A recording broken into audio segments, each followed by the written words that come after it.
సూర్యాపేట జిల్లా నడిగూడెం మండలం రత్నవరంలోని దాతలు కీసర మోహన్ రెడ్డి, జితేందర్ రెడ్డి కుటుంబ సభ్యులు, దాతలు ఎండోమెంట్ సహకారంతో 2 కోట్ల వ్యయంతో నిర్మించిన హరిహర క్షేత్రంలో అంగరంగ వైభవంగా బ్రహ్మోత్సవాలు జరుగుతాయని ఆలయ కమిటీ సభ్యులు తెలిపారు. 19/5/2024 నుండి మంగళ వాయిద్యాలతో అన్ని దేవాలయాల వద్ద మామిడి తోరణాల, గణపతి పూజ, మండపారాధన, పంచామృతములతోటి శ్రీ సీతారామచంద్ర స్వామివారి దేవాలయంలో ఉన్న దేవతామూర్తులకు అభిషేకాలు జరుగుతాయని ఆలయ కమిటీ సభ్యులు తెలిపారు.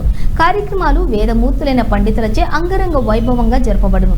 కావున భక్తులు పీటల మీద కూర్చునే దంపతులు సమయం పాటించి వచ్చి స్వామివారి ఆశీస్సులు పొందవలసిందిగా ఆలయ కమిటీ సభ్యులు తెలిపారు.